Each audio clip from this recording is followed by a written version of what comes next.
All right, we're back at you with another live edition of our Talking with Friends podcast. It is a cold day here in Wichita. Freezing. Cold day. I am Sports Information Director Levi Converse. With me, as always, is obviously the wonderful and amazing Morgan Raspberry, his assistant. Yep. I'm really not that wonderful and amazing, but I just like to say it because it's fun. That's a new introduction, though. I know, right?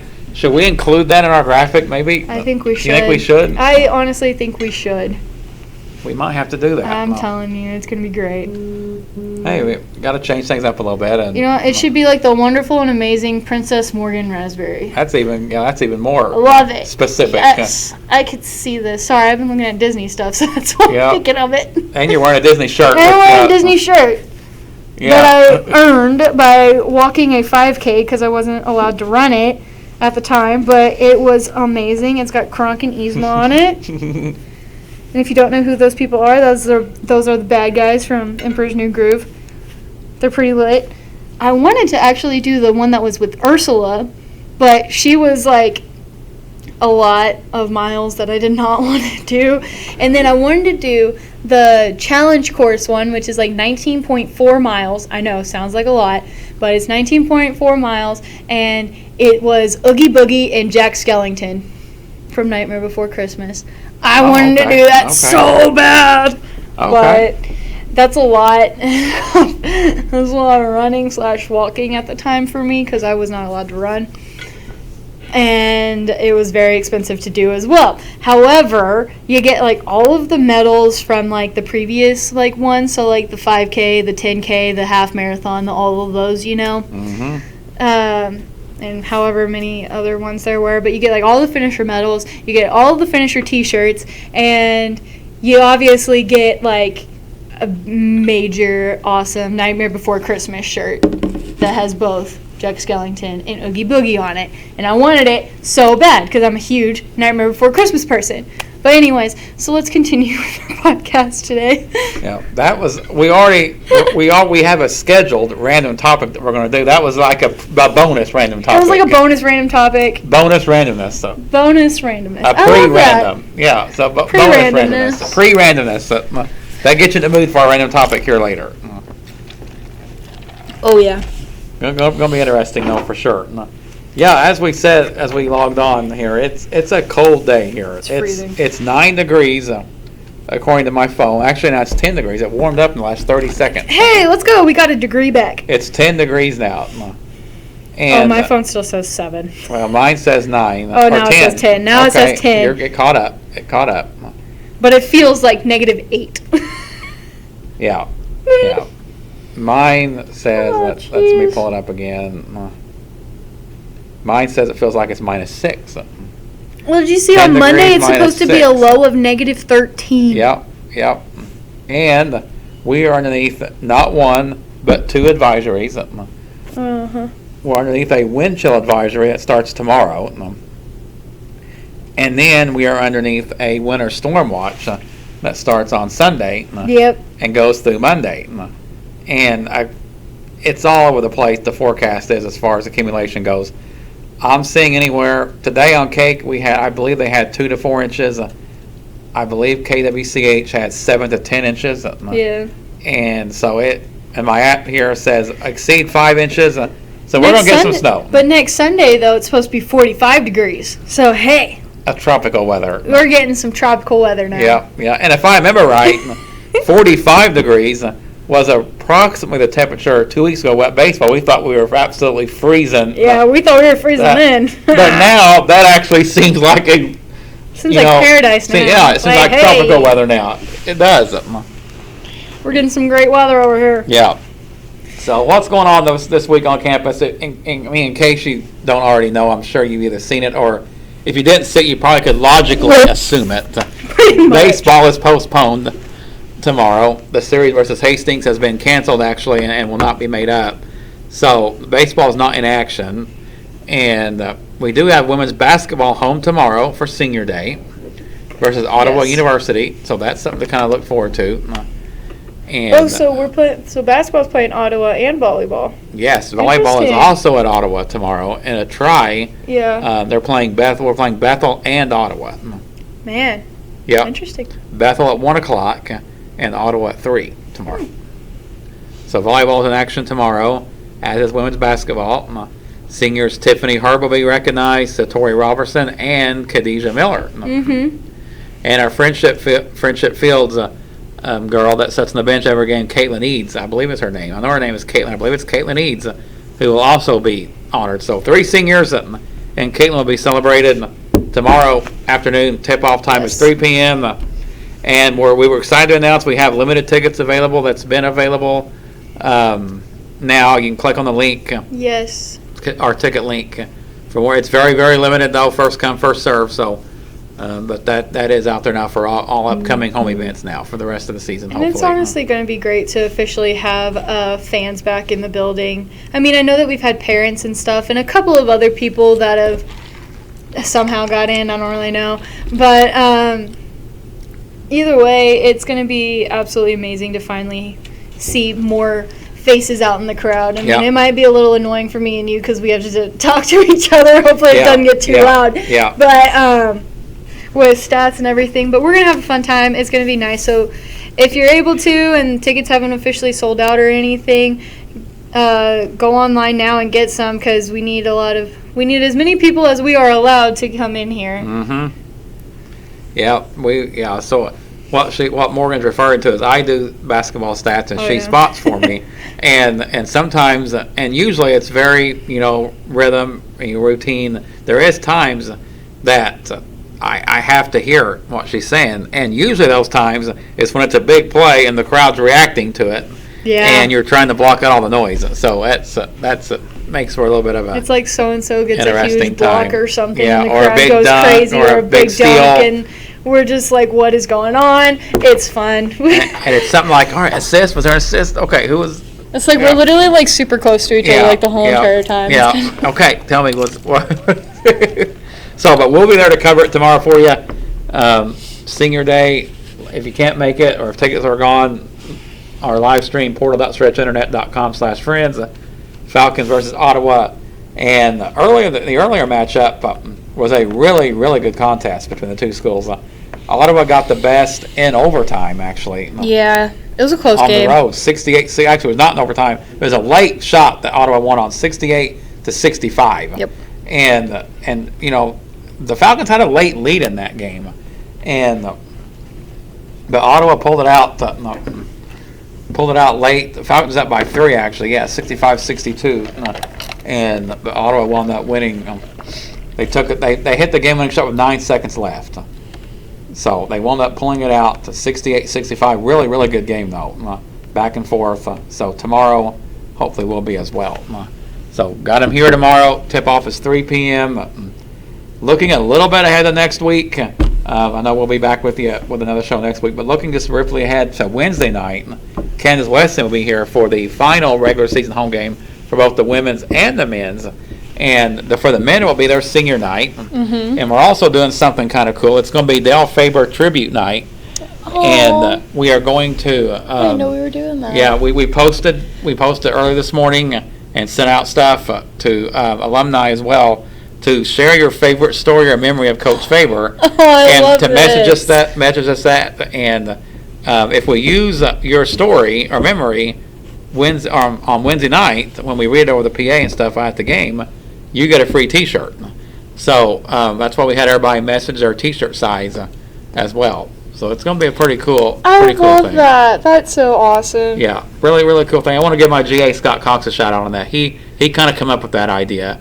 And I think it's a great one, and we're going to do it Wednesday night. We already got it out. I've sent out emails to our alumni director and really made some contacts on that, and posted it early this morning so everybody can have time to share it. And does Coach Faber kind of know about this? Yes. Okay. Yes, he does. I wasn't sure if it was going to be kind of like a little surprise type of thing. He does. In fact, he wants to make sure I'm screening the memories of the stories, and I communicated that I would. Yeah. We've got it worked out to where I can. So it'll be fun. So keep that in mind. Make sure you send us. We've already got a couple messages on it, but make sure you're sending that in, your favorite memory or story. Maybe it's a quote, whatever, from Coach Dale Faber. We will get to it. Yeah. And Dale Faber Tribute Night will be Wednesday night. His last home game here during his career, his 18-year career here, will be Wednesday night versus Kansas Wesleyan. So we're going to make sure we honor him and celebrate him in the best way possible. Yes. It'll be fun. So that's pretty much the action going on this weekend, and then going on the early part of next week. So the spring semester is off and running. We're a little over a month into it now, and so we've kind of got our feet under us, seeing kind of what's to come. It's still a lot of busy time as the fall sports starts their seasons back up. Volleyball's already got started. We're going to have soccer starting back up in the next week or two as well. In fact, men's soccer is supposed to play tomorrow night at home against Newman, but that was postponed until March 31st due to the cold weather. Yeah, so right now, that's kind of why this weekend was actually supposed to be a lot busier than what it is now. But, so kind of the weather is a little bit of a blessing in disguise. It really kind of stinks, especially for someone who's from South Texas and hates cold weather and snow and ice and everything about cold weather. Pretty much everything about winter. Everything about winter, basically. Yeah. So, but it's actually kind of a blessing because now it's allowing for everybody to relax a little bit more, take some time off that we needed and everything. So this is going to be like a good resting period for all of those that haven't necessarily gotten the rest period, like baseball, and now they're getting the weekend off instead of having to play. And then soccer, I know it's kind of like a late start for them still, but it'll be okay, and it just gives them more time to do what they need to do. So. Yep. So we talk a little bit about the last game against Ottawa. I think we also could talk a little bit about the seniors that are that's playing their final home game. Not their final home game, their penultimate home game. And they're celebrating it tomorrow on Saturday. Tiffany Hurd, Khadijah Miller, Satori Robertson. Kind of start with Khadijah Miller. Khadijah has been a spark plug for the team ever since she's been here, and she just plays with a ball of energy. She gets to the basket. She just kind of has kind of an infectious personality on the court, to where even if the team is down big, I think a good example was at St. Mary this earlier this year. The girls got off to a really, really slow start. Yeah. I believe it scored 4 points in the first quarter, but Khadijah started hitting some shots late, and the team seemed to feed off of that. And that really was a catalyst to their comeback on that. She had all 16 of her points in the second half. Yeah, my G.A. Scott Cox is in here with a good tidbit as well. Yeah, she caught fire and scored. All 16 points were in the second half. And they trailed nearly the entire game up to that point. 18-4, I believe, was the first quarter score. And she caught fire, and the team fed off of that and just kind of got her back and pulled out a win that for about 3 quarters didn't look like was going to happen. And then she rose to the occasion. So she's going to be missed. She's their leading scorer this year, actually, with 10 points per game. And so also, I believe, looks like second in assists. So, and then Tiffany Hurd. I know you know Tiffany really well. Tiffany she's developed into a really solid interior player. She has. She definitely has. I mean, because I know that going in freshman year, she didn't necessarily struggle or anything, but they had a whole new coach from when she was even recruited from, so that took some time to getting used to. Then just getting in with all the girls and everything, because she was so close with volleyball. She wanted to be close with basketball as well. So I know that was kind of a little bit of a struggle sophomore year. It still continued to be a struggle because she also had a brand new coach that year. And then junior year got a whole entire new coach. And then senior year now, she's actually finally had the same coach for now 2 years. And you can definitely see a difference in the way that she's playing. She feels way more confident. Because me and her have had multiple conversations about this too. And you can see that she's enjoying herself and feels way more confident in herself because she knows what to expect from this coach. She knows how he wants to play, and she knows how to play, if that makes sense. Because, sometimes coaches, they have different techniques with how they want to play, and so she's finally in a rhythm of how she's going to maintain in this year. And it's definitely been a huge difference, I believe. Yeah, it has. You're right. There's been a noticeable improvement in her game. As you said, she played volleyball, started out here as volleyball, really solid on the volleyball court, but she's really developed into a solid inside player, and she leads the team in rebounding this year, 5.3 rebounds per game, and she's second in blocks, has 16 blocks in the season. So she's really developed into a consistent deterrent inside defensively for the team. Also, a little tidbit, shout out to Tiff because it's her birthday today, so happy birthday to her. We've already announced that, but still, a little bit of a shout out on that one. Yep. No, always got to shout out birthdays yeah. Sure. Then Sir Tori Robertson is also going to be recognized tomorrow. Her first year at the program this year. She's also had some pretty good games for the Falcons as well. Mm-hmm. So she's played in 17 games overall. She scored in double figures against Bethany early in the year. So 3 players tomorrow will be recognized as seniors. Again, 3 p.m. tip-off. The men's senior night will be on Wednesday night, also Del Favor Tribute Night. So those are things to really keep in mind as well. And again, we mentioned volleyball on the road tomorrow at Ottawa. Or did we mention that yet? Yeah, we did. Oh, yeah, I thought we did. Because I said that we were both playing Ottawa. I didn't realize that we were. I forgot that the women were playing Ottawa tomorrow night here. Yeah. So I was like, oh, we're both playing Ottawa. And both are 3 p.m. starts. Both are 3 p.m. starts. Really? Yeah. I didn't know that either. Yeah, volleyball plays Bethel at 1 p.m. and then Ottawa at 3 p.m. Nice. Yeah, on the road at Ottawa. Kind of works out good. Ottawa basketball here, volleyball there. And I believe that they're not allowing visiting fans still at Ottawa. I don't really know for 100%, but I'm pretty positive they're not. However, obviously, we'll have it on our portal stretch for sure, and I'm sure Ottawa will have it on theirs if you can get somehow on theirs. Yeah, they'll have it. Yeah, they'll have it. Yeah, they'll have it on theirs. It'll be available on our portal. stretchinternet.com/friends along with the women's basketball game tomorrow as well at 3 o'clock. So all that will be available, and we'll have coverage of it obviously. Like always. So that's where we're at right now. I think now we can go to. We need to recap Sunday, don't we? We do need to recap on Sunday. Yeah. I actually, and I think next week we will. So we'll probably talk about it again. I meant to bring our notebook that we had, where we kept track of everybody's picks, and all the not just the game picks, but the prop picks and the yardage and all that kind of fun stuff that we did. So I didn't bring it today, but I do remember one thing that is certainly notable. Out of the 14 guests, including me and you, 9 of them picked Kansas City. Yeah. Only 5 picked Tampa Bay. Yep. You and me were 2 of them that picked Tampa Bay. Yeah, we were. We got it 100% right. In fact, we didn't give them enough. I shouldn't think we gave them enough credit. Honestly, it was not as close as we even said it was going to be. Yeah. I was actually. I'm still shocked that it was not a closer game.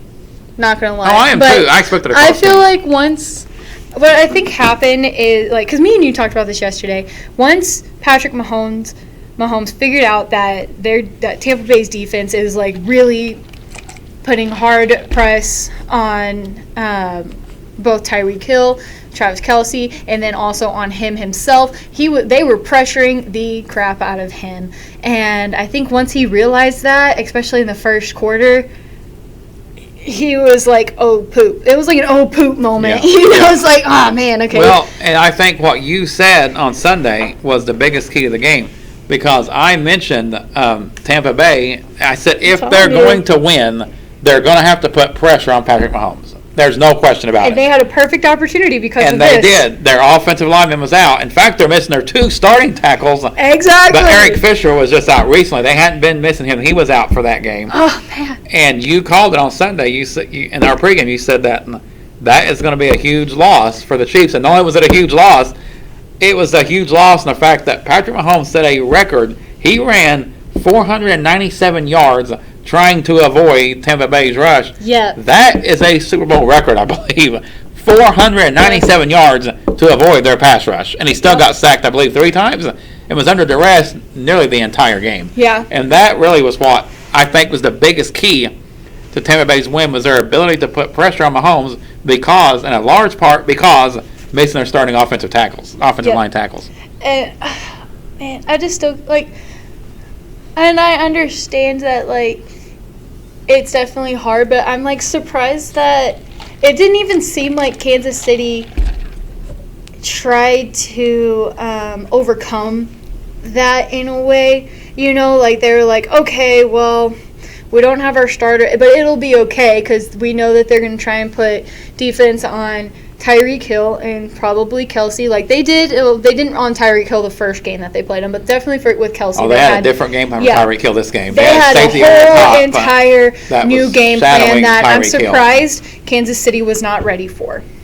I'm very shocked that Kansas City was not more prepared, I guess, in a way for that, because it didn't seem like they were really that ready for that in a way. Do you think it wasn't that they're not ready for it? You just think, I mean, it's like you said, they are missing, or there's just not a lot they can compensate for it, because it might be that Tampa Bay has, their pass rush was ferocious at Green Bay. Yeah. They sacked Aaron Rodgers 5 times, and Green Bay's offensive line is really good. Yeah. But Shaq Barrett, Jason Pierre-Paul, they got after Aaron Rodgers the entire game. Yeah. And with Kansas, without their starting tackles, I don't know there's a lot they could do to compensate for it. I just think it was like you're seeing something coming, but you just – I think the only thing they could have done is Mahomes, they could have called plays to where Mahomes could get rid of the ball earlier. No. Yeah. Because I do know this, because I believe me, being a Cowboys fan, I've seen this all year long. The offensive line was completely out from about game 3 on. So when Dak Prescott got hurt, Andy Dalton was not as mobile as what Dak was. That's true. Dak was very mobile. Yeah. He could kind of manage it a little bit and adjust better. Andy Dalton was not that mobile. So Dallas had to call plays to where Dalton is getting rid of the ball really, really quick. Mm-hmm. And I think Kansas City maybe could have adjusted their offensive scheme and game plan to get the ball out of Patrick Mahomes' hands quicker. Yeah. Which quick routes and and things I think such that's as that. kind of what I'm meaning is like they're not compensating for the things that they figured out in the first half. They still didn't do in the second half. Like they didn't change anything, it seemed like. It seemed like we were just still seeing the same exact Kansas City team that we just saw in the first half. You're right. Which I think that the Chiefs, they did their best, I believe. I don't think that they didn't try, because you could even tell in some of the after the plays, like Patrick Mahomes was like, seriously, guy, like it was like almost like a seriously kind of a thing, you know, and like they were like, geez, what the heck is going on? Like, I think it took them off guard a little bit. I think you're right. I think it's just almost a situation where they knew the situation with the offensive lineman missing, but they're saying, okay, we have maybe one of the best, if not the best offense in the league. We're going to do what we do. We're not going to change our game plan. We're going to do exactly and attack exactly the way we always attack. And if that was the case, that didn't work because Tampa Bay had the answer every single time. Kansas City got something going. And again, I feel like because the game was so close last time that they played, that Kansas City, after losing 2 key players from that previous game, they lost 2 key players from that game. And they knew that Tampa Bay had to do something. They should have already knew Tyreek Hill. They were going to put more pressure on Tyreek Hill. I'm sorry. I feel like that's something that's an obvious, dude, we're not going to let you go and run that down again. They had a safety shadow him the entire game. They had it covered. They had Tyreek Hill covered. And I feel like Kansas City, I think they were prepared for it, but at the same time, it didn't seem like it because they didn't want to change how they have been doing things. So it didn't cause for other opportunities for other people that could have actually been key players for the Chiefs in this Super Bowl. I really do believe that there could have been way better players that he could have used or tried to utilize, in a way that would have helped. I don't know if they would have ended up winning. I still think Tampa Bay probably would have won, but I feel like there were different strategies in which they should have adjusted with, and especially going into the second half, knowing what was going on in the first half. Tampa Bay, it's Tom Brady, he's trying to go for his 7th Super Bowl win, which he got, and they're in their home turf, they're not going to let it go easily, They didn't let you off easily last time. Y'all just squeaked by. Y'all barely squeaked by. And that was after building a 17-point lead. Exactly. They nearly come back and won that one. Exactly. They barely squeaked by. So I'm right. Why would you let your guard down, or why would you not try and change something? Or try and make adjustments to where it made more sense, or it made sense that you guys could have probably had a better game in a way, or at least try to improve on the game. Because after the first quarter, Tampa Bay came back, and especially after the first half against Kansas City, the first game, Tampa Bay came back and they made adjustments. Well, it's not like they had a huge lead in the first half of the Super Bowl. I mean, they had a decent lead, don't get me wrong, no, but easily a comeback lead. Yeah. You know, they easily could have came back from that. But they didn't change anything, so they weren't able to, and then became the third team in Super Bowl history to not even score one touchdown. Yep. So, I don't know. How crazy is that? We was talking the other day, how crazy is that? I mean, Kansas City, who is led by arguably the best quarterback in the league, and one of the best offense in the league, if not the best offense, who was perceived to be unstoppable, would become only the third team in Super Bowl history to not score a touchdown. Who would have fathomed that going into I know. the game? They went from being like the best offense to one of the worst. I mean, really? At least in the Super Bowl sense, you know? Like, not in general. I still think they have an amazing offense. I think they have a great offensive lineup. Not going to lie. But because of missing two key players, they needed to adjust to that. And I don't think that they adjusted adequately or at least enough to compensate for that loss. Yeah, and Tom Brady being named MVP, he played very well. I mean, him coming to Tampa Bay has changed the culture of that team. It's brought a winning attitude to that team. But I even think it brought a whole new culture to Brady in general. Yeah, it just brought a different all the way around. But the MVP of that Super Bowl for me was the defense. And we said it early on that if they're going to win, it's going to have to be because they pressure Patrick Mahomes and take advantage of the Chiefs missing their two offensive tackles, and that's what happened. And that's exactly what happened. So I feel like it should have gone to like the captain of the defense because, like, in all honesty, Tampa Bay's defense seriously won this whole entire game. Yep, and we knew it had. If they were going to win, it had to be like that. It had to, and it was. Yeah. It was. Which, in all honesty, I'm glad that Tampa Bay did end up winning. I think that it's an amazing experience to win the Super Bowl on your own home turf. Like, to be the first team in history to do that, like, I think that is absolutely amazing, in all honesty. And not hating on the Chiefs, you know that. But at the same time, I'm like, that's actually a really cool historical thing that they can fully be proud of. Like, not just only did they make it to the Super Bowl, no, we made it to a Super Bowl in which we had on our home field, and we actually won it. Right. You know, and it was... And wouldn't it be Tom Brady? It would, of course, be Tom Brady. His 7th Super Bowl. Yep. Which, you know what, that's awesome. He's the GOAT. I mean, there's no question question on that. I couldn't imagine doing what he's doing at his age right now. I'm not saying that he's old super old by any means, but I could not imagine having 7 Super Bowl wins and not have already retired before then. Because in all honesty, that's a lot, man. He's still moving, he's still grooving, and he's coming back better than ever, I think. Oh, he is. I think this has definitely been a huge one-up in his book to play against a major contender as, like, one of the, like, almost like the second GOAT in a way, quarterback, Patrick Mahomes, and now he's come back and say, no, this is my title. I'm not passing on the torch yet. Yeah, and then a lot of people thought Mahomes eventually would possibly pass him. And, you know, and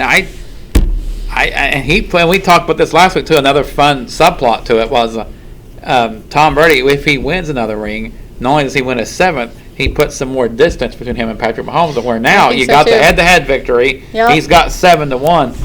I'm not saying it's impossible, but it's really hard now for Mahomes to catch Tom Brady in the GOAT conversation. It's going to be really difficult. I think so, too. But, I mean, anything's possible at this point in time. Brady has made that much, much more difficult, though, for us to argue 20 years from now. Because that's when it would be. Yeah. Not right now. No. Even the Chiefs have won, no one's going to sit here and say Mahomes is the GOAT right now. I mean, Brady's still the GOAT. But if by winning this, though, it just creates much more of a gap.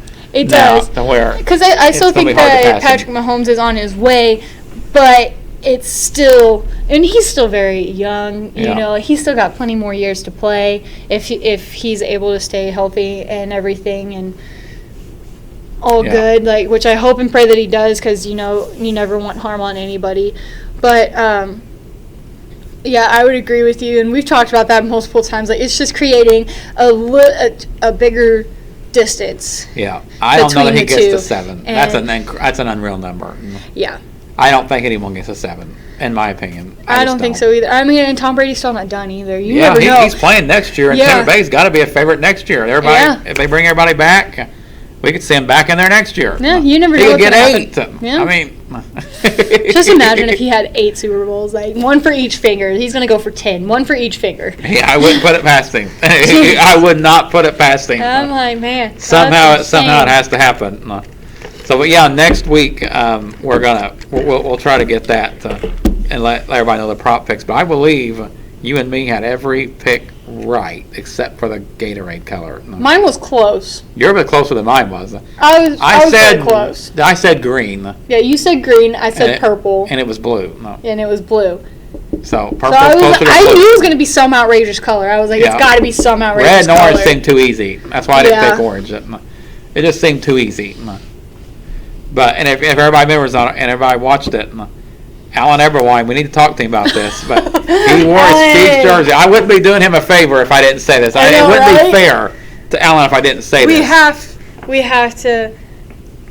He wore the Chiefs jersey. Well, this all started. He told us on the podcast Sunday. He told us last year he's a 49ers fan. He wore his 49ers jersey, and the Chiefs won. So the Chiefs fans gave him kind of a hard time and said, "Hey, you lost because you wore the 49ers jersey. Thank you for wearing that 49ers jersey."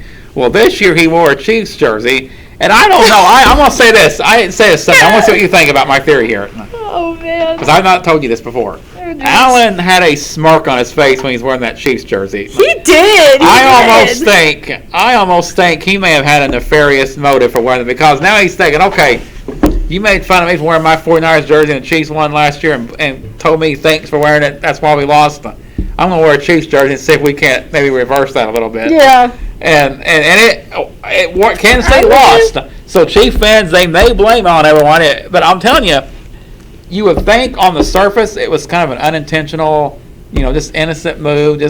I don't know if it was so innocent. I'm going to ask him next time I talk to him. Yeah, I was like, we need to ask him about that. But no matter what, and we'll see him tomorrow. Because Alan wore the Kansas City jersey, it's Alan's fault. Yeah, it's all Alan's fault. Either way, it's his fault. Either way, it's his fault. I'm just wanting to see if it was intentional or unintentional. Yes, and we'll see him tomorrow. I want to ask him tomorrow if it was. We'll keep you updated on this because now we're intrigued by this. Yeah. We may have to have Alan on here sometime just to let him give let him spill the whole can of beans. Next week that's who should be our guest. It should be Alan, so then he could spill everything about that. Let him spill the whole can of beans, and then Chief fans can either blame him for intentionally or unintentionally costing him the Super Bowl. But one way or the other, it's going to be Alan's fault. It's Alan's fault. So it just depends on if he actually had that as a motive or not. So let's see. Poor Alan, watch him listening right now. Yeah, we got to figure out if this is actually intentional or not. We need to figure it out. Watch it. I wouldn't be surprised if he texted you right now because he's listening, saying it was this. Wouldn't shock me. Wouldn't shock me. No. So NFL season concludes. NBA season is going full strength right now. Yes. Lakers are number 1 in the West. Not surprising. But my Oklahoma City Thunder played them twice this week. Oh, really? Lost both games to them in overtime on the road. Both games went to overtime. The fourth quarter, OKC has an 11-point lead. Lakers come back to tie it, win it in overtime.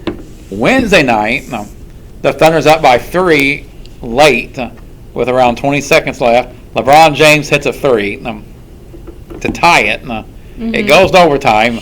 Lakers are up by 1 with 10 seconds left. It's 114 to 113. Lou Dort guards LeBron stiff. Scott's team.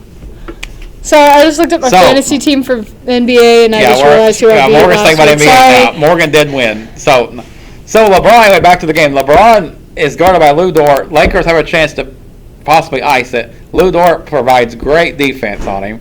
Gets a stop. The Thunder get the ball. They don't call timeout. They get the rebound. So they advance it. They don't get to advance it. So they're in the backcourt. 4 seconds left. They inbound the ball. LeBron gets a hand on it. But it goes back to Kenrich Williams. But they're really hurried. He puts up a half-court shot and misses it. Lakers win 114 to 113. So Lakers still number 1 in the West. Thunder, I believe there are 2 games out of a playoff spot right now. So that's the team I keep up with is the Thunder. If anyone else keeps up with another team, that's great. But that's where I'm circling everything around is the Thunder. They were the playoff team last year. They may not make it this year. They're going to be close. He's finally But healthy. Tyler Hero is back. Morgan's pulled up Tyler Hero on her team. He's back. He's the one for getting rid of him. Yeah, he's the one I told you to add, though, wasn't it? Yeah. I told you to add him. Luke was like, I didn't want him anymore. Luke has a quick trigger. No. Yeah, he does. If you're not healthy, he'll just get rid of you. Yeah. Luke, with his fancy basketball team and football and baseball, is the same way. Well, you catch up to Melissa. I'm at 279 and she's at 355. But that's pretty close, though. I Melissa's think that's undefeated. pretty close. Yeah. Melissa's the only undefeated team in our league. I'm one game behind her. She's 7-0. I'm 6-1. Yeah, so I'm trying to see if I can catch up to her real quick. So go to your page, and we'll see if we can maybe help your league help your team a little bit. We'll do that later, though. Yeah, we'll see if we can maybe help it. Maybe it needs. I've not looked at it, so maybe we can. There's someone out there. So far, my team's pretty good. I only had 2 people that are out, but I would believe it's due to Yep. COVID reasons. I didn't see it. See yeah. it, but I did see 2 players that I had out. I had 3 players on my bench right now that are completely out right now, so I put in my 2 healthy players, which one was Tyler Hero right now. Yeah. So I was like, yes, let's go. Yeah. So we need to look at your team, see if we can maybe doctor it up a little bit and All coach it right. up. MLB, defeated. MLB starts up pretty soon. Spring training is MLB. less than a week, I believe. Pitchers and catchers report. St. Louis Cardinals re-signed Yadier Molina this past week. Bring him back. Good to bring him back. Of course, we know the big transaction just a little over a week ago. Yeah. Just that really transforms the Central Division.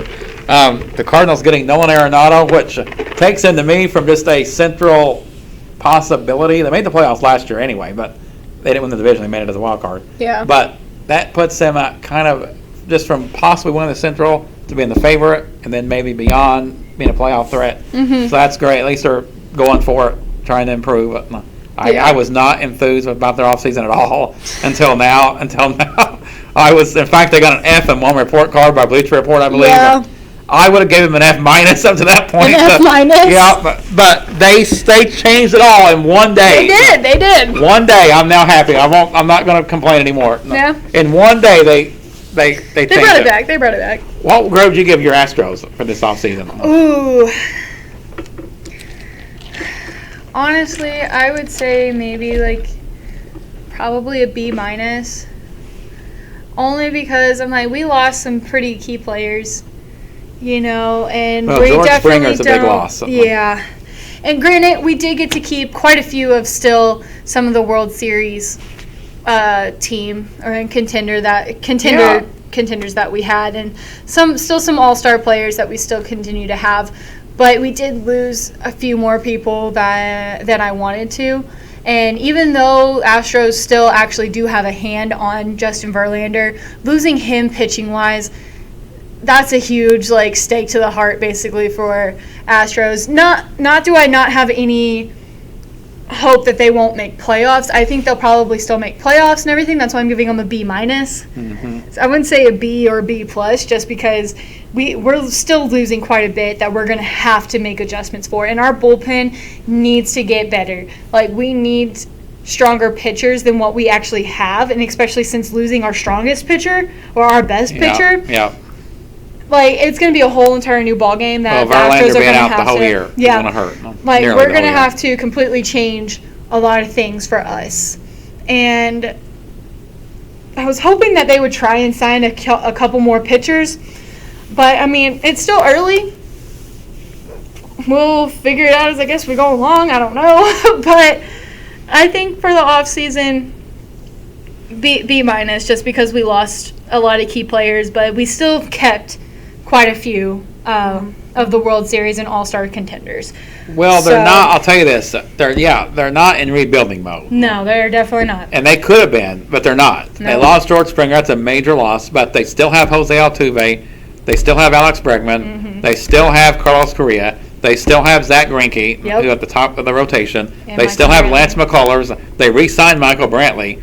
So the bulk of that team, minus George Springer, the bulk of the team that was one game away from the World Series last year is back. Exactly. So I don't think all hope is lost. I don't think they've had a great offseason. I would say B minus or C, but I'll say this: to contend next year, they're not that far off. It's not like they tore everything down. Well, and that's what I'm trying to say. What I'm meaning is I think that we need way stronger pitchers now because we lost a major pitcher. We lost a huge outfield person / hitter. But at the same time, all of the players that you literally just like said all have major bats. Yep. You know, so I'm not worried about batting percentage with absolutely losing George Springer. Is he a huge loss? Absolutely. But it's not going to be a huge, I don't really know if I would say huge difference, because it's going to be a difference. But I don't know how you would exactly put that, because it's still a huge loss. But the main thing that I'm concerned about is pitching. And that's it. Yeah.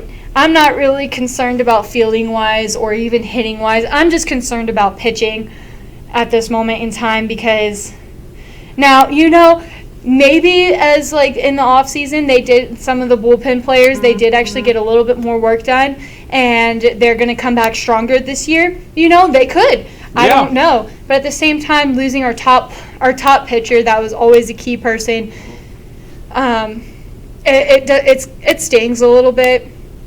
You know, and considering that we traded Charlie Morton and then he ended up being in the World Series the very following year, that was upsetting. We lost another great pitcher not too long ago when we were in the World Series, in the 2019 World Series, the one that had the huge controversy. Yep. I don't even want to really talk about it, but the huge controversy, I'm just going to call it that. It was definitely that. I want to say that he was a key pitcher, but I can't remember his name right off the top of my head, because we lost him pretty quickly, sadly. But I'm just nervous with pitching wise. I'm not nervous about anything else, just pitching, and that's why I gave it such kind of like a low rating, is because I don't think we really gained any other pitchers, you know, or at least not pitchers that are extremely strong like what Verlander was or Charlie Morton was for the Astros. You know, like.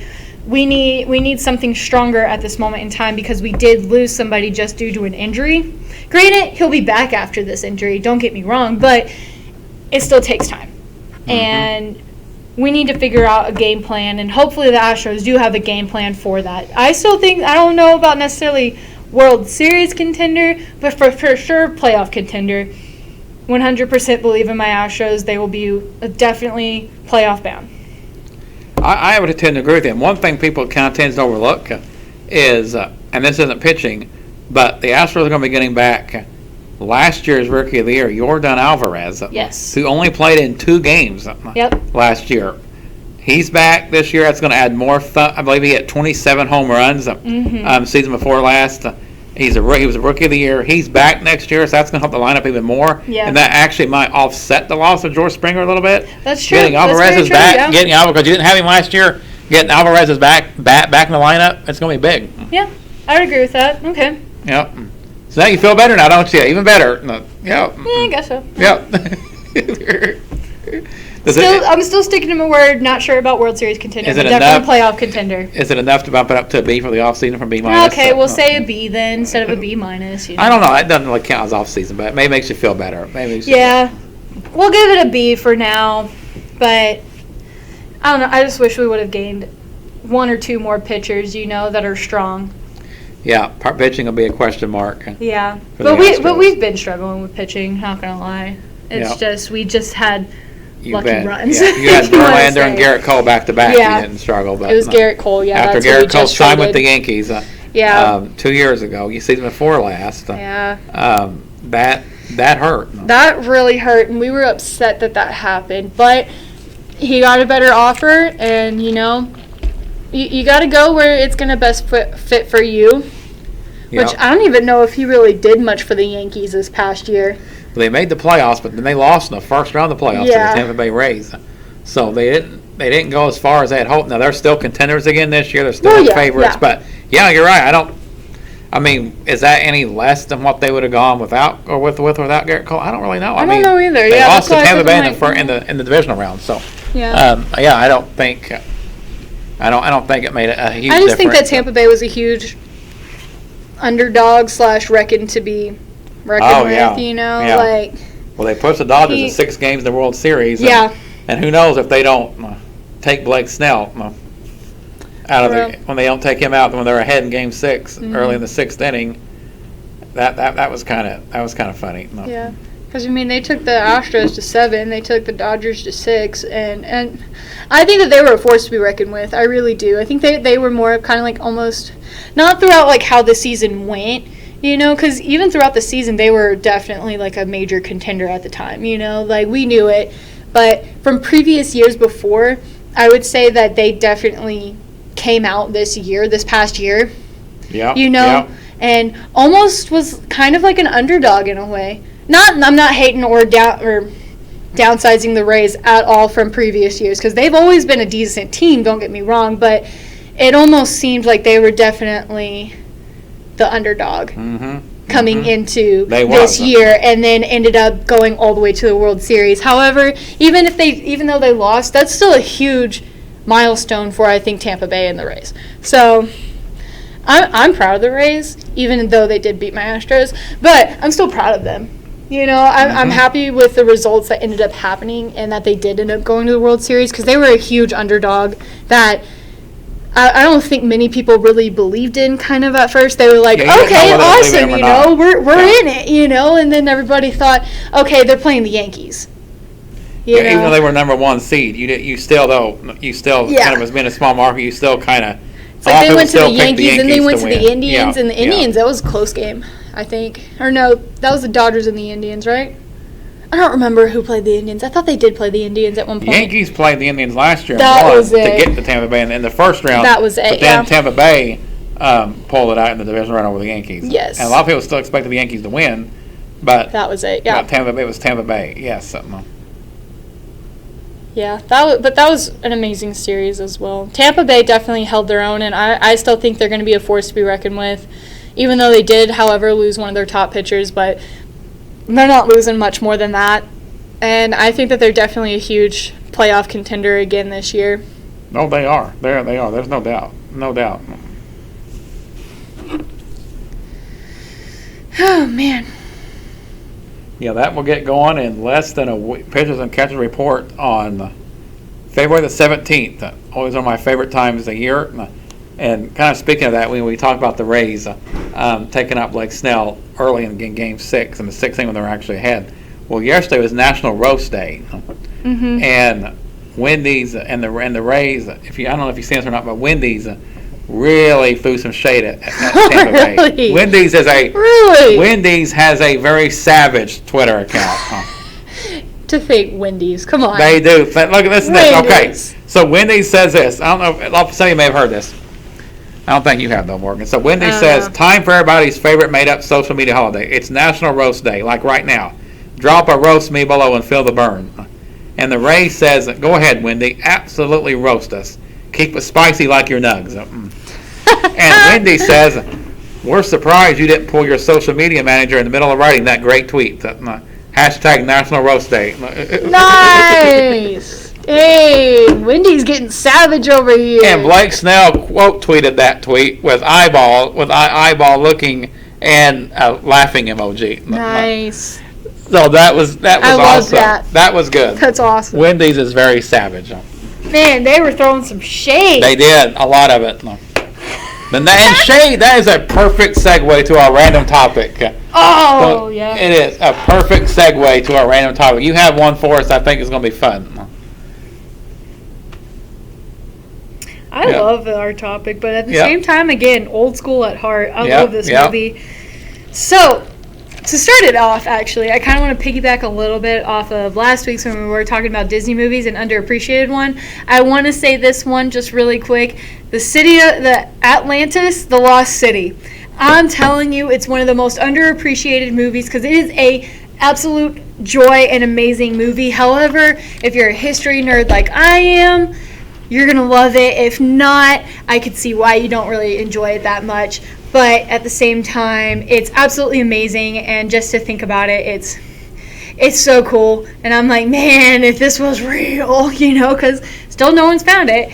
But just like to think about it, it's an amazing movie. But anyway, that's a little bit of a pre-random to this random topic off of piggyback off last week. So, Atlantis, The Lost City. If you get the opportunity to watch it soon, please do. If you've never seen it, you need to see it. If you've seen it already but don't really remember it a whole lot, encourage you to rewatch it because it is a great, phenomenal movie. It's amazing. But again, history nerd inside me. Anyways, going into this week's random topic. So me and Mr. Levi we were sitting at Spangles, right? Of course, this happens at Spangles. Yeah, well, the atmosphere, you just have to know Spangles. So that's the atmosphere. Hang on. Classes will be canceled on Monday, February 15th, due to inclement weather. Sorry, I just got a Falcon alert that we are not going to have class on Monday. Whoop, whoop. No class on Monday. Anyways, oh yeah, fist bump it. So, again, atmosphere, we're in Spangles. We're listening to, like, some really, really great music. And if you don't know anything about Spangles or have ever been to a Spangles, it's very much 50s, 40s. It's more 50s and 60s era. Mm-hmm. I wouldn't say 40s, but 50s and 60s for sure. That with type the music of era. Playing, and you got the Elvis statue you walk into. It's just I love going there. It's a nice atmosphere. Love going into Spangles. The pictures on the wall, it just kind of gives you that vibe. Yep. It just gives you an amazing vibe, and it's awesome. And personally, I just love going into Spangles. Mm-hmm. It just makes you feel like you've kind of stepped into a whole different time zone in a way. I mean, you definitely haven't, but I mean, like, it just makes me feel a little bit better. But again, history nerd, and it's fun. So, I'm very old school. Anyways, so we were sitting there just chilling, listening to the music, and we're singing to the music because me and Mr. Levi know it. We were like listening to Sam Cooke, and we're singing it the whole entire time. They actually played a Grease song. I don't remember which song it was, though. It was the, whatchamacallit, the headliner song, the title song. Yeah, the title track. It was the title track. Yeah. Grease is the word. Yeah. That one. And we were sitting there listening to it, so it got us on the topic of Grease. Of course, it got us on the topic of Grease. So we're sitting there, and if you've never seen Grease, how dare you? If you've never seen Grease, I'm just saying, Grease is a phenomenal movie. It's a phenomenal musical that you have to watch, and you got to watch John Travolta getting down and boogieing. It's fun. However, we started talking about how some of the songs in Grease are extremely inappropriate that you would never have thought of. Yeah, you wouldn't have. One in particular is called Grease Lightning. Probably the most famous out of all of the songs in the whole entire movie. Yeah, I actually like that song. I would say that Grease Lightning, the song, is probably the top, definitely top 3 best in this whole entire track, and I think by a lot of people, if not the best. Outside of You're the One That I Want, I think that this one is those two are like the top 2 for sure. But that song is actually very inappropriate. Yeah, and you wouldn't even know it. I would never guessed it. And really, the funny thing is that when we were talking about that, and then it got us to talking about the movie in general. Yeah. And how there is a conspiracy theory on how it actually ended. And that's, I've watched Grease so many times. It's one of my favorite movies. In fact, when I was a kid, my mom and sister Cindy, they loved that movie. We watched it constantly. That and Rocky, which is my favorite movie, that was on constantly. We watched those movies. We watched those movies constantly.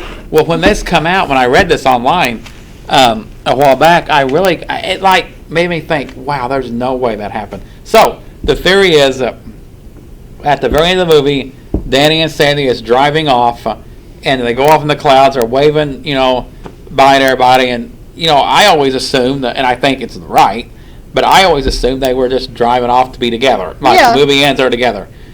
Well, the conspiracy theory is Sandy was actually unconscious after they were in the water to start the movie, and she was dreaming all this. And then once her and Danny rode off into the sky, she was waving by. Well, she actually died. That was when Sandy died, and that was the end of it. She dreamed this whole scenario. And where they get this at is at the beginning of the movie when they're in the water, like the very, very beginning. Supposedly, she almost drowned and stuff, and they're together. Well, then the song later, the song "Summer Nights," Danny says, I showed up, she nearly drowned. And then Sandy says he showed up splashing around. That's really the only time you hear that. That's the only time. But the conspiracy theory is Danny and Sandy were, instead of them just driving off, that was when Sandy died, was when she waved by to everybody. And the whole movie was her subconscious dreaming it. Mm-hmm. And I just thought of this part. Wow. There's another part that Sandy says in Summer Nights is like, he was sweet, but just in the deep. Yeah. So, yeah. I'm saying, I don't actually believe in this theory. I think that it's just supposed to be a happy ending and they're just going happily ever after, I don't either, in a fun, cool the only way to find out is to ask the writer of the movie. That's very true, though. What was he thinking when he wrote it? Very true. And if he's thinking it's a happy ending, it's a happy ending. Mm-hmm. Because we can always come up with theories, but we have to we have to just look at it and assume that this kind of reminds me of my literature class. I didn't tell you this, but it reminds me of my literature class. This is very, very similar to what we're talking about. I don't remember the poem, but it was a really good poem, kind of a famous poem. I could probably think of it, but and people was wondering, and our teacher was always wondering, okay, was this boy alive when he's talking this, or was he actually dead? Mm-hmm. And I wish I could think of what the name of the poem was. But she loved the writer of it. Well, she actually showed up at the writer's doorstep one day. Oh, because really? They got to go on a trip, and she knew where she lived. And she wanted to ask her, okay, was he alive or dead during this? And she said, okay, or did he stay alive or did he die? And she said, as a writer, I have to assume he's alive. Because the man was going to constantly going and getting the boy stuff and taking care of him and stuff, and her theory was she didn't know if he was actually dead, he was just doing this in his mind, mm-hmm. or if he was alive. Well, as a writer, she said she has to assume he's alive. So that means he's alive because she's the writer of it. Yeah. Same with Grease. Did the writer assume that it was just a happy ending, we're going off to be together, or was he actually, is that what he meant?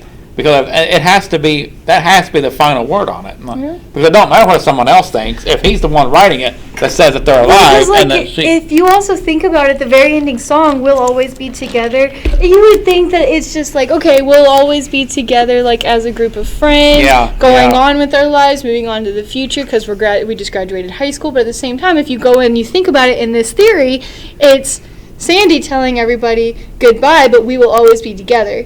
Just know that I will always be with you. We will always be together. Yep. So that's interesting. Now I'm really getting deeper into is. this. You want to get deeper though? You want to get deeper? Let's get deeper. Okay, because think what you just said, which is interesting. You said it could be Sandy saying, "Okay, we'll always be together," but she's dying. But if the whole movie is a dream or subconscious, mm-hmm. as what the writers or as what the conspiracy theorist says it is, Sandy would have never met anyone at Rydell High because that was her first year at Rydell High. That's so true. So she wouldn't be saying that because it was a subconscious dream. She had never actually met him. Exactly. Yeah. That's interesting. Yeah. It could have been based off of people that she'd already met, though. It could have been. You never know, because she was really close with Frenchie. Yeah. Even it could have been like Danny, because even the conspiracy theorist concedes Danny met Sandy, like they mm-hmm. met, but he's saying that she drowned after she met Danny, and then and then she's dreaming like being with Danny at school, and she's dreaming being, I would just like to talk to her and see what they say. The only people that she was really like hardcore introduced to was like the crazy Patty girl. Yeah. Yeah, the goody two shoes, that girl. Mm-hmm. That ends up being just coming in, Patty Sinkwalks or whatever. I don't remember her last name, but yeah. And then only the Pink Ladies. She was never introduced to Danny's friends or anything. She never had full introduction. She just had to already have known them. Yeah. If you think about it. So it's almost like, okay, are we basing it off of people that Sandy's previously known? And then now, because she has already known Frenchie, she met Frenchie before, whole 9 yards, now she's getting introduced to new people in her mind because she's thinking, okay, I was about to go to Rydell. Who are these people that I would be meeting? Yeah.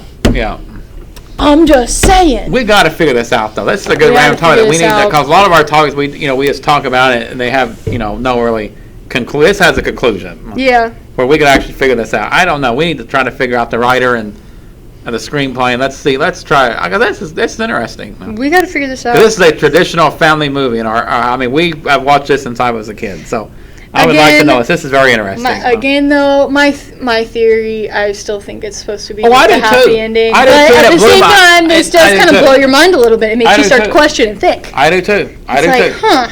I think Maybe. it's legitimate. I think it's a legitimate question we could think about. Well, and then she stares into the water later on in And hopelessly devoted to you, and Danny's face is in the water. Yeah. How she imagined him when he saw her on the beach, you know, and I'm just saying. It all comes down back to the water. Yeah. I'm just kidding. I'm with you. I think it was meant to be a happy ending, but that is very interesting, though. I know, right? Very interesting. They're like little odd clues. They're odd tidbits that you're like, huh, this actually would make sense. Yep. You know? Yep. It's interesting. Yep. So anyone out there listening to us, give us your opinions. See if you jive with us. But it's definitely interesting for sure. It definitely is. Definitely interesting. So, all right, you got a good devotion for us. You already told me a little bit of it. I like it. So no. I do. Okay, so I can't remember the actual name of the devotion. So I'm going to look it up really quick because I don't remember the title name, but it's definitely... Okay, so the title of this one is called Bigger Than That. So again, all my podcast devotions come from Big Life Podcast, Pamela Krem, absolute amazing woman. Again, if you have the chance to listen to her, please do. Such an inspiration, especially not only to me, but I know to so many other women, including like my mom and some of her friends, and even my grandma, I believe, as well as starting to get a little bit more into her. But anyways, so Bigger Than That. In our lives, we have so many challenges that we like to pray about. You know, like I definitely fall under this category. I've definitely prayed about a lot of things, and we're hoping and praying and just hoping and praying and hoping and praying for God to provide for us, and sometimes it does and sometimes it doesn't, you know? Like sometimes in our mind it doesn't happen, but in other ways it does happen. So I want to talk about the story of Abraham and Sarah really quick. So in Genesis, it's actually kind of like a shorter chapter. I would say that Abraham and Sarah, they're mentioned quite a bit. Don't get me wrong, because Abraham, come on. Mm-hmm. Everybody knows Abraham. Right. But, Father Abraham, right? Father Abraham. You remember singing that song as a kid? I do. It just came in my mind. I was like, dang it. Yeah, that song was a marathon song. Oh, man. Father Abraham. That was a good... There's so many different little preschool, or like, not preschool, but like children's school church songs that were absolutely, or VBS songs, you know, Vacation Bible School. But anyways, back to the moral of it. So we're down to the part with in Genesis, in the chapter where it's Abraham and Sarah who have been praying and wanting a child for years and years and years, right? Finally, an angel came to Sarah and Abraham and said, God is providing you a child. Sarah's like 90-something years old.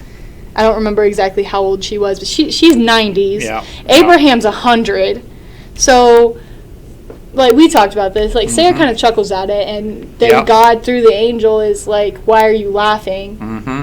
Sarah gets a little bit of ashamed by it, and he was like, no, you left. And after years and years of praying and wanting and desiring a child, God finally provided Abraham and Sarah with a child.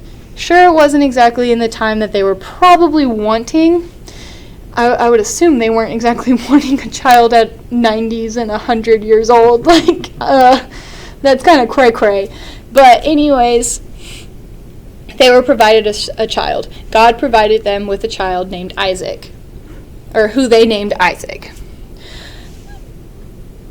Later on, Isaac he's a child, but he's still like he's older than a baby now. And God had come to Abraham and said, we need to sacrifice a lamb I need you to sacrifice a lamb. That lamb is going to be your son. So Abraham, I know what probably all like parents are thinking, like, what? And Abraham says, okay, I will do it. So they're on this journey to, I believe they were finding the place where they were supposed to have the sacrifice. I don't fully remember exactly. Yes. Yeah. Yes. And they were traveling with a group of people. It wasn't just them two.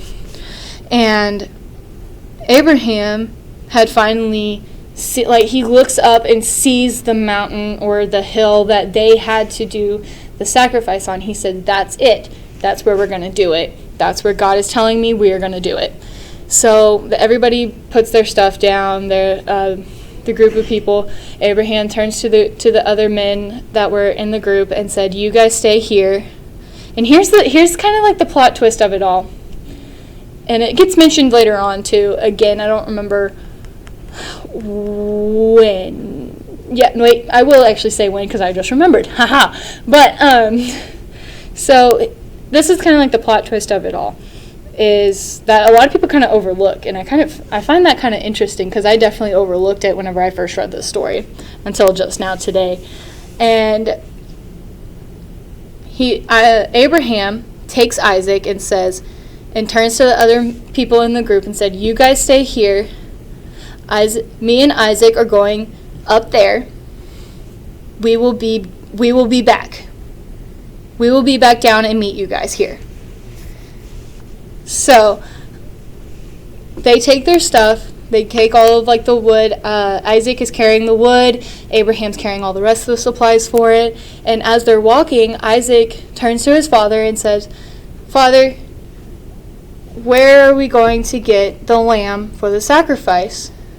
So Abraham has not told Isaac any of this. So Isaac has no idea what's going on exactly outside of they're going to perform a sacrifice for God. Mm-hmm. And Abraham tells Isaac, God will provide the lamb. He will provide the lamb for us. So, of course, Isaac, he's like, okay, awesome, pretty much in his mind in a way. And they continue to go up. They're starting to build what they needed for the sacrifice. And Abraham goes as far as to tying up Isaac, placing him under the wood, whole 9 yards, Yeah. like was and on the literally altar and everything. Yeah. was fully prepared to sacrifice his son for God. And an angel came down and said this, and told him a message from God and said, here is a ram that God is wanting you to sacrifice. This is the lamb for the sacrifice that God is providing for you. Yeah. So Isaac obviously does not get sacrificed, and they come back down. And what's after the sacrifice, they come back down together, which Abraham said in the beginning. So he knew God would provide a different provision so that him and his son will both return. They would both return because his faith was so big and so confident that in God that he would provide for them so that he did not have to take his son's life, his only son's life, in which God provided for him. And that sounds familiar as we get along in the Bible. We know Exactly. the word only son comes up. Exactly. So, and Obviously, God again. ended up sacrificing, which is the Lamb of God, is Jesus. Yeah. He is the lamb and the lion. And he is later on sacrificed on the cross for all of us, all of God's children, and to wash away our sins. And he is the one and only true Son of God. And so he sacrificed the lamb, Jesus, for the rest of us, just as Abraham was willing to sacrifice Isaac for God. And because in his faith in good tidings and just how strong, and he knew that there was a bigger picture than this. He knew God would not allow for this to truly happen. So he knew that God would provide for the lamb. And I that kind of like amazes me because it's so true. We have to go through the challenging times. Like, we have to have the challenges. So Abraham had to tackle the challenge of getting over the fact of sacrificing his one and only son that he has ever had. And had to get over the idea of, I'm about to lose and kill my own son. And I'm doing this for God. We have to go through the challenges of our lives. We have to go through the challenge of the path in order to get the provision from God, because our faith is so strong in God, and we know that He will provide for us. It is bigger than us. God is bigger than us, and His plans are bigger than us. We are bigger than the challenges in which are placed in front of us. If we can get through these challenges, God will provide in the end. And with this story with Abraham and Isaac, He provided in the end. And both Abraham and Isaac were able to come back down and come back home together. And Isaac ended up becoming like a huge person in the Bible as well. And it's just amazing, like, to see that Isaac ended up being almost like a prophet of God in a way. He wasn't exactly a prophet, but like, he was so strong in his faith, just like his father was before him. And you could see that in his journey as well. And it's just absolutely amazing, because now this grew to a bigger picture. This was the bigger picture. That's right. His faith was probably enhanced even more after, even though he was a sacrifice, since God provided a whole entire new sacrifice, so he didn't have to. It probably strengthened his faith even more in God, because he knew that God would always provide, even through the challenges that we do not see in our day-to-day lives, that eventually God will provide for us. Now, if you want to take this into a modern time, like nowadays, because I'm sure that a lot of people have been going through struggles and everything, and we have so many new challenges in the world right now. I do know that, but for me personally, I know that my freshman year here, so I'm a senior, as you probably all know, so I'm a senior here at Friends, and my freshman year, I moved from Texas to Kansas. I was also a redshirt, so I wasn't able to actually play my freshman year or practice for a majority of the year. And it was very upsetting and very devastating. I missed my home. I missed my family. I missed my dogs, because we couldn't have animals on campus at the time. So it was a very huge struggle in my life. And I know it might not seem like it, but it was definitely a struggle. And I know that a lot of students go through this struggle. I know so many others that went through this struggle as well as me, and but I continued to stay around. I continued to have faith in why I was here, and as I was here, I was incredibly blessed with a whole entire new family that I can call. So I could call this place my home. It's not my true home, but I mean, nowhere is our true home until we get to heaven. That's our true home. This is all a temporary one, but it's another new temporary home that was created and God provided for me personally. And I never understood that until probably about my junior year here, because I still missed my home sophomore year, but don't get me wrong, like, it was just a much better experience. And so my sophomore year, because I was able to start playing again, so I was able to become closer with my teammates. I was able to do all these different things, and it was just an absolute challenge for me that I know that many other college students go through. But in the end, God provided this path for me, and even though the path had multiple challenges, and especially mental challenges for me, I prayed to Him, I asked for provision, and He provided me with this whole entire new family that I can call my temporary home. This is a new temporary home with a new temporary family for me that I am so incredibly blessed to have had. And it led me to Mr. Levi. It led me to my boyfriend now, Travis. It led me to my best friend, Tiff.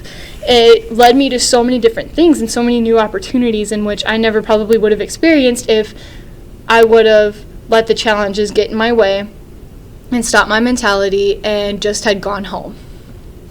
I don't know where I would be right now if I would have just gone home my freshman year. So we have these struggles that seem bigger than us, but there's a plan from God that is bigger than that, because God is bigger than that. He is bigger than the challenges that you will face. And even if he does not provide in the exact time that you are wanting, because trust me, we have this I liked this like symbolism in a way. God is not Santa Claus. He is not Santa Claus. Yep. You told me that. I did tell you loved that I today. really Yep. did love that. Yep. If we got everything that we wanted in the timely manner that we wanted it to be, and God just provided everything for us as soon as we wanted it, we wouldn't do anything. We wouldn't have any struggles in our life. We'd probably be like big, huge sacks of potatoes because we didn't have to worry about anything because God always provides for us. Well, he still does always provide for us, but he provides for us when we need him most. When he can tell that we need it that much, we've gone through the challenge. We have challenged not necessarily challenged our faith, but we have grown in our faith to become stronger and to believe in him and to believe that he will provide for us. He will provide for us. Right. We just have to stay strong, and we have to stay strong in our faith and belief system and just make sure that we believe, because I promise you guys, He will provide. I know I've been saying that like this whole entire time, but I swear, he will provide for you, even if it does not seem like it. Right. I promise you, in time, he Yep, will in his provide for timing. you. Yep.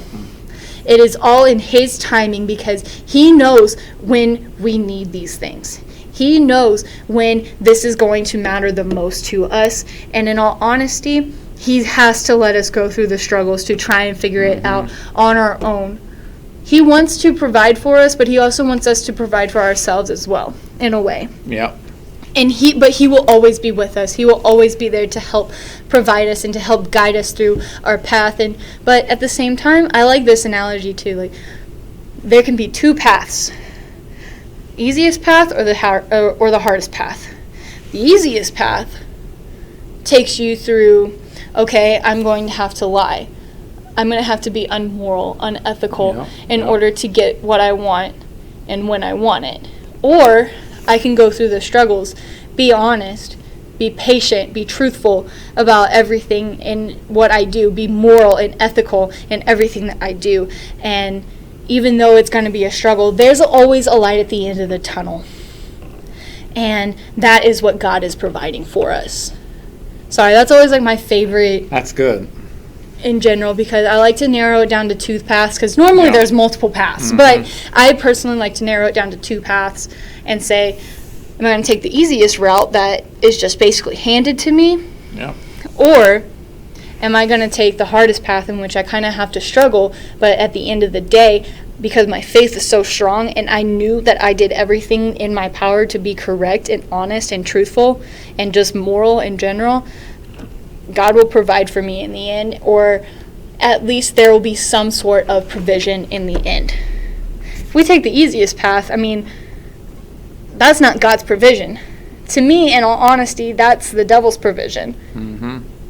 You know, not trying to get extremely, like, you know, No, but that's correct. Like, That's correct. I strongly believe that that's more of like the devil's provision versus God's provision, and God's provision is always better than the devil's provision, even though it might not seem like it in that time, in the time where you're struggling the most, and in the time where you think that you need to go on this easier path. I promise you, you do not want to go on the easier path, because that's leading you down the wrong path into a provision in which you do not want in the end. Yeah. It seems like the pot of gold at the end of the rainbow, but it's really not. Yep. You always want to seek God's provision instead of the easiest provision. Amen to that. Yeah, and I want to point out something too to you, because we talked about how Abraham, he knew, he kept saying God's going to provide the ram. God's going to provide the ram. I want to compare that to what you told your story here. I want to put you and Abraham in the same sense here, because I think it's important. There's times when we believe God's going to work things out and we're trusting God's timing. Then the human side of us is always thinking, okay, when's it going to happen? When's it going to happen?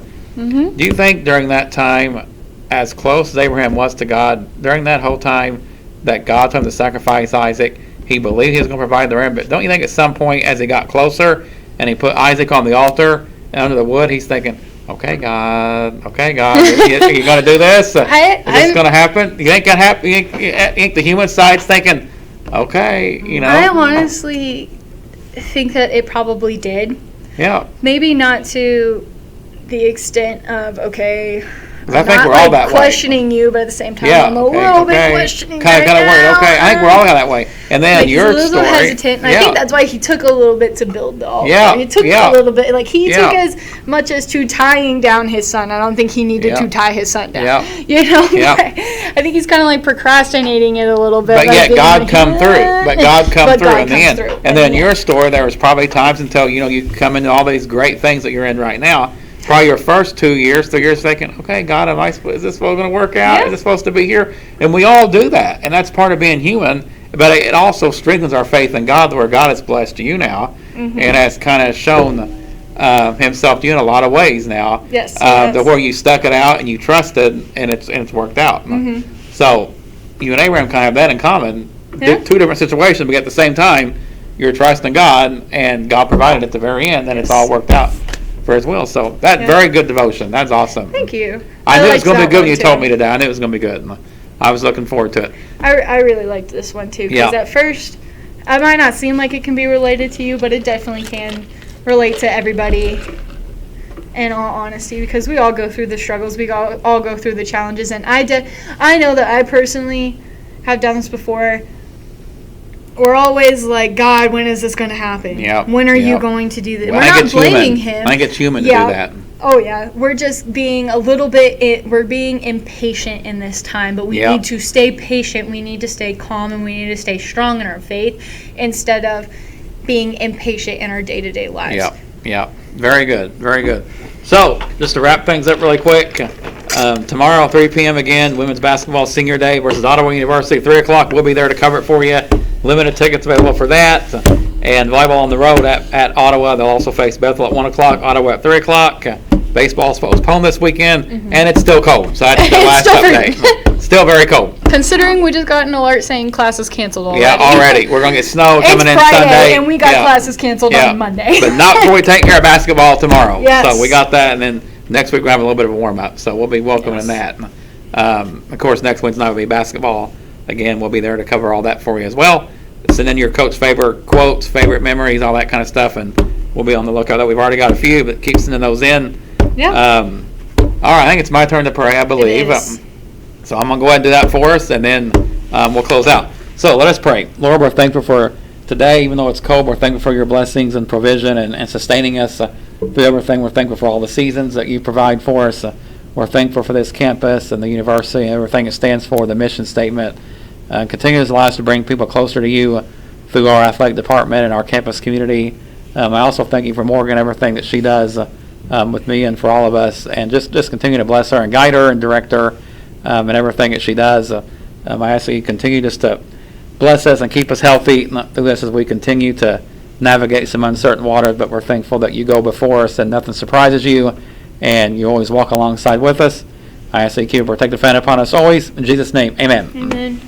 All right, so thanks for joining us today. Have a great weekend, and we will be covering basketball for you tomorrow, and we'll be back with a brand new Talking with Friends next week. So have a great weekend. We will talk to you soon.